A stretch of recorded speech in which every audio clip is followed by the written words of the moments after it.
بسم اللہ الرحمن الرحیم۔ اللہ رب العزت کی ذات کا بے انتہا شکر ہے کہ اس مالک عظیم نے ہم کو اس ماہ مقدس کا 7واں روزہ عطا فرمایا۔ ہم اس بارگاہ میں عرض گزار ہیں کہ مالک لم یزل اس روزے کو ہم سب کی بیماریوں کے لیے شفا کا باعث بنائے۔ آج کا جو ہمارا موضوع ہے وہ قبر کی تیاری کے حوالے سے ہے۔ اس بارے میں حضرت سیدنا صدیق اکبر رضی اللہ تعالی عنہ کا آپ کا ایک فرمان ہے جس سے رہنمائی لیتے ہوئے ہم اپنے موضوع کو شروع کرتے ہیں۔ وعن ابی بکر الصدیق رضی اللہ تعالی عنہ من دخل القبر بلا زاد فَكَأَنَّمَا راکب البحر بلا سفینۃ۔ وہ روایت از ابی بکر صدیق رضی اللہ تعالیٰ عنہ ہر کے در آمد در گور بتوشا پس گویا کہ سوار شد در دریا بغیر از کشتی۔ حضرت ابو بکر صدیق رضی اللہ تعالیٰ عنہ آپ فرماتے ہیں کہ من داخل القبر، وہ بندہ جو قبر میں داخل ہوا، بلا زاد، بغیر تیاری کے، بغیر سامان کے، فکأنما، پس گویا وہ ایسے ہی ہے، راکب البحر، کہ اس نے سمندر میں سفر کیا، بلا سفینۃ، بغیر کشتی کے۔ اب مثال دے کہ آپ نے قبر کی تیاری کے حوالے سے ہمارا شوق بڑھایا ہے کہ ایک بندہ جو ہے وہ اگر سمندر میں سفر کرنا چاہتا ہے تو اس کے لیے ضروری ہے کہ اس سمندر میں سفر کرنے کے لیے اس کے پاس یا تو کشتی ہو یا کوئی ایسی چیز موجود لازمی ہو کہ جو اس کو اس پانی میں ڈوبنے سے بچا سکے۔ لیکن اگر وہ بغیر نہ اس کو تیرنا آتا ہے، آخر سمندر اتنا بڑا ہے، آخر کب تک وہ تیرے گا؟ آخر ایک حد آئے گی کہ وہاں پہ وہ تھک جائے گا اور وہ اپنے آپ کو سنبھال نہیں پائے گا، اور نتیجہ کیا ہوگا؟ وہ ہلاک ہو جائے گا، تباہ ہو جائے گا، مر جائے گا۔ اسی طریقے کے ساتھ آپ نے فرمایا کہ وہ بندہ جو قبر میں بغیر تیاری کے چلا گیا، جس نے قبر کے لیے کوئی تیاری نہیں کی، تو اس کا مطلب یہ ہوا کہ اگر بغیر تیاری کے قبر میں داخل ہوگا تو نتیجہ اس کے سامنے ہی ہے۔ اگلی مثال ہمارے لیے یہ بتا رہی ہے کہ اگر بغیر تیاری کے، بغیر کشتی کے سمندر میں سفر کرنے والا ہلاک ہو سکتا ہے، تو بغیر تیاری کے قبر میں داخل ہونے والے کا کیا انجام ہوگا؟ وہ اس کے امتحان سے پاس نہیں ہو پائے گا۔ ہمیں جو تیاری کرنی ہے قبر کے حوالے سے وہ یہ ہے کہ پہلے سے ہی ہمیں سوال بھی بتا دیے گئے ہیں، جواب بھی بتا دیے گئے ہیں۔ سوال بھی ہمارے سامنے ہیں، جواب بھی ہمارے سامنے ہیں۔ اب ان کو تیار کرنا اور اس حوالے سے اپنے آپ کو تیار کر کے چلنا، یہ ہمارے اوپر ڈیپینڈ کرتا ہے کہ ہم کیا کر رہے ہیں، آیا ہم اس کے اوپر اتر رہے ہیں یا نہیں۔ اور یہ یاد رکھیں کہ قبر میں جو سوالات ہوں گے نا، وہ عقیدے کے متعلق ہوں گے۔ قبر میں جو سوال ہوں گے وہ عقیدے کے متعلق ہوں گے، عمل کے متعلق قبر میں کوئی سوال نہیں ہونے والا۔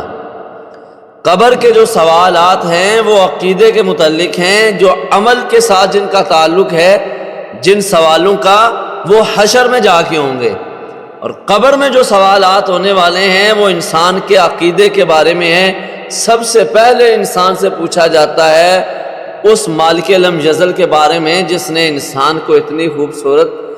صورت میں تخلیق پیدا فرمایا۔ پوچھا جاتا ہے کہ من ربک، اے بندے تیرا رب کون ہے؟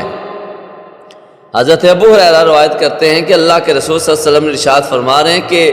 جب بندے کو قبر میں رکھ دیا جاتا ہے اور قبر میں رکھنے کے بعد منومن مٹی اوپر ڈال کے لوگ واپسی کا رخ کرتے ہیں، تو وہ جو قبر میں جس کو رکھ کے آئے ہیں وہ میت اپنے جانے والوں کے قدموں کی آواز کو بھی سنتا ہے اور دیکھ رہا ہوتا ہے کہ کس طریقے کے ساتھ یہ مجھے چھوڑ کے جا رہے ہوتے ہیں۔ تو فرمایا کہ وہ اس تکلیف کے ساتھ آواز دیتا ہے کہ جنوں اور انسانوں کے علاوہ تمام مخلوقات اس کی آواز کو سنتی ہے، اور یہ کہتی ہیں کہ اگر اے بندے تجھے اپنے دفنانے والے کی آواز کا پتہ چل جائے تو تو اس کو اسی وقت قبر جو ہے وہ کھود کر اس کو اندر سے نکال کے ساتھ لے جائے۔ یعنی وہ اس قدر تنہائی وہاں پہ محسوس کر رہا ہوتا ہے بندہ جب اس کو قبر میں رکھ کر ہم واپس چلے آتے ہیں۔ اسی لیے سرکار نے فرمایا نا کہ جس وقت تم اپنے بندے کو، اپنی میت کو قبر میں رکھو تو اتنی دیر وہاں پہ ضرور ٹھہرو کہ ایک اونٹ جو ہے اس کا نہر کر کے اس کا گوشت جو ہے وہ لوگوں پکا کے تو کھایا جائے یا لوگوں میں تقسیم کیا جائے۔ جتنا وقت اونٹ کو نہر کرنے میں لگتا ہے، کم از کم اتنا وقت جو ہے اپنے قبر والا جس کو آپ اندر دفن کر کے آئے ہیں اس کے پاس لازمی ٹھہرے، کیونکہ اس کے لیے ایک وہ نیا جہان ہے۔ کہیں ایسا نہ ہو کہ تم چھوڑ کے آؤ، بس مٹی ڈالی اور واپسی کا رخ کر لو اور وہاں پہ وہ تنہائی محسوس کرتا ہے، کیونکہ وہ دیکھ رہا ہوتا ہے، اس کو اللہ تبارک و تعالیٰ نے یہ نظر عطا فرمائی ہوتی ہے۔ برزخ کا جہان ہے نا، تو برزخ کے جہان میں پردہ کوئی نہیں ہے۔ برزخ کے جہان میں جب بندہ اس دنیا سے چلا جاتا ہے تو حجابات سارے اٹھ جاتے ہیں،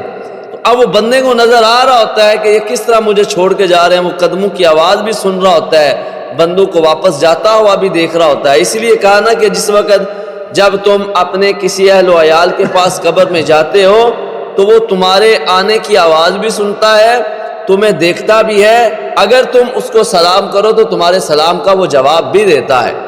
بس یہ نہ تو ہماری سماعت اتنی طاقتور ہے کہ ہم اس کی آواز سن سکیں، نہ ہماری آنکھوں میں وہ نور ہے کہ ہم اس کو دیکھ سکیں،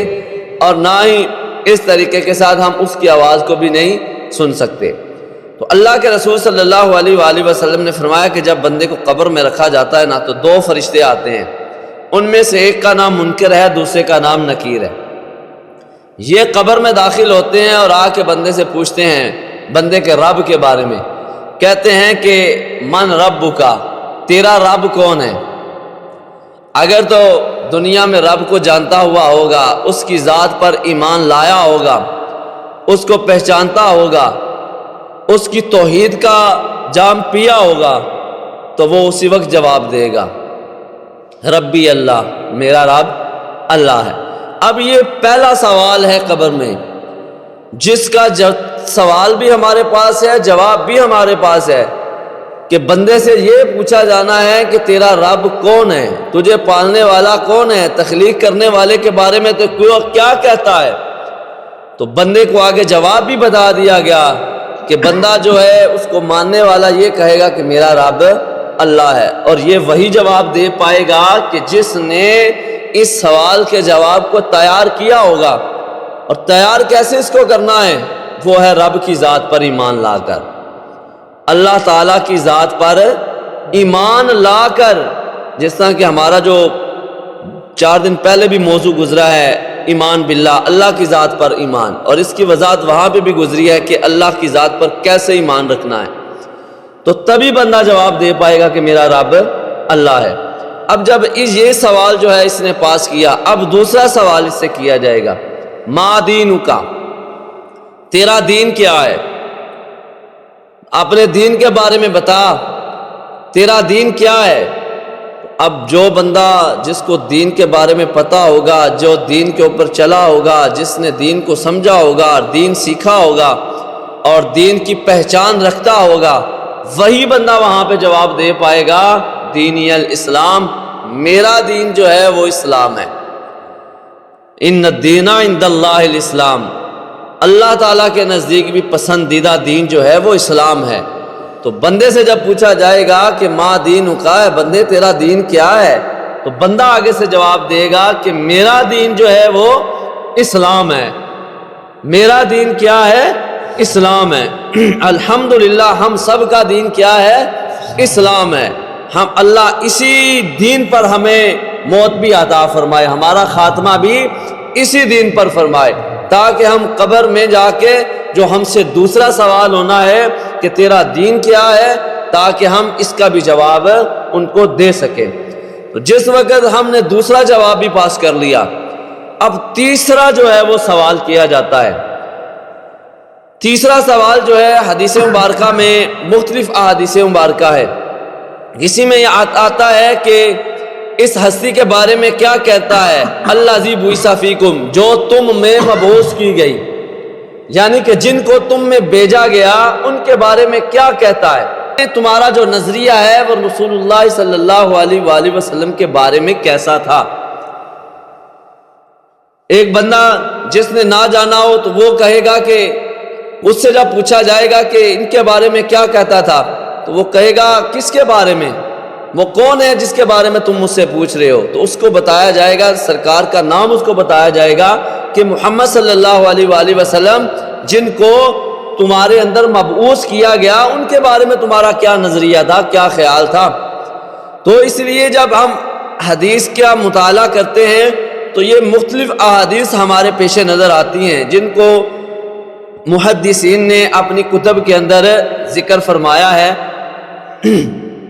اب اگر فرض کریں ایک بندے کو ایک حدیث کا علم آیا، دوسری حدیث اس نے نہ پڑھی نہ ہو یا اس کی نظر سے نہ گزری ہو حالانکہ وہ موجود ہو، وہ اس حدیث کو لے کے نتیجہ یہ نکالے تم یہ کہتے ہو کہ کہاں پہ انہوں نے آنا ہے، کہاں پہ ان کی تصویر دکھائی جانی ہے، کہاں پہ یہ ذکر ہے، تو اس کو بتایا جائے گا کہ حدیث مبارکہ مختلف ہیں۔ اس طریقے کے ساتھ ایک چوتھا سوال جو ہے وہ بھی وقوع پذیر ہو جاتا ہے، جس وقت بندے سے کہا جاتا ہے کہ جس ہستی کو تمہارے اندر بھیجا گیا تھا اس کے بارے میں کیا کہا کرتا تھا، تو وہ آگے سے کہتا ہے ایو، وہ کون ہے،